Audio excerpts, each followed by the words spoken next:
নমস্কার বন্ধুরা, আমি সুস্মিতা নিয়ে এসেছি আজকে রান্নার আরও একটি নতুন রেসিপি।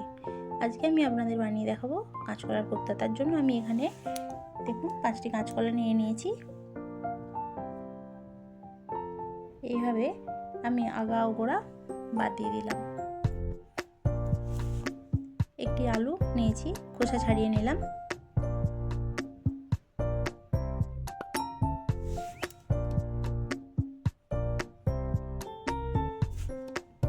তারপর একটি পাত্রে জল নিয়ে ভালো করে ধুয়ে নিচ্ছি।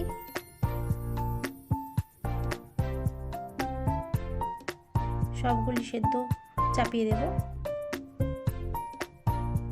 খুব ভালোভাবে ধুয়ে নিয়ে সেদ্ধ চাপিয়ে দিলাম। দেখে নিচ্ছি সেদ্ধ হয়েছে কিনা। তারপর কাঁচকলাগুলির খোসা ছাড়িয়ে নেব। এইভাবে একবার কাঁচকলার কোপ্তা বানিয়ে দেখবেন, খুব সুন্দর লাগে খেতে। মাছ মাংসকেও হার মানিয়ে দেবে।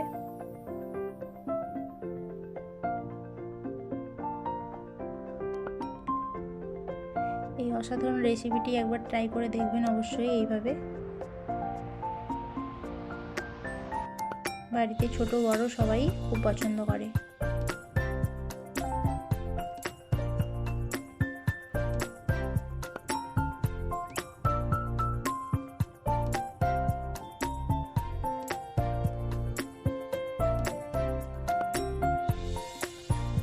তারপর দিয়ে দিলাম লবণ, দিয়ে দিলাম লঙ্কার গুঁড়ো, হলুদ গুঁড়ো, গোটা জিরে দিচ্ছি। গোটা জিরে দিলে খুব সুন্দর লাগে। অল্প একটু বেসন দিলাম, আমি কিন্তু খুব কম করেই দিলাম বেসন। তারপরে এইভাবে মেখে নেব। দেখুন মাখা হয়ে গেলে কোপ্তার আকারে শেপ দিয়ে নেব গোল গোল করে। তারপর কড়াইতে তেল গরম করে একটি একটি করে তুলে দেব।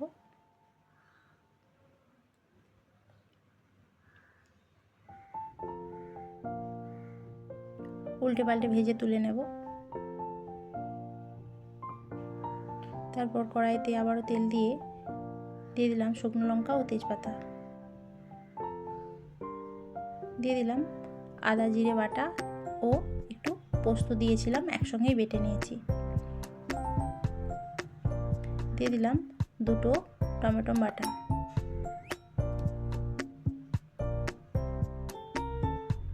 ভালো করে কষিয়ে নেব।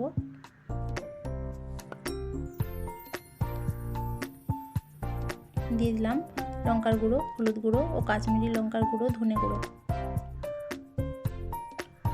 আরও একটু ভালো করে কষিয়ে নেব।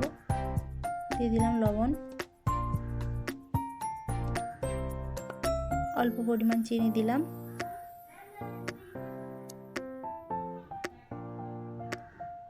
দিয়ে দিলাম পরিমাণ মতন জল। এরপর আমি কোপ্তাগুলি একে একে তুলে দিলাম। বন্ধুরা, রান্নাটি যদি ভালো লেগে থাকে চ্যানেলটি সাবস্ক্রাইব করে প্লিজ পাশে থাকবেন। এইবার আমি নামিয়ে নেব। তার আগে একটু ঘি ছড়িয়ে নিলাম, তারপর পরিবেশন করব।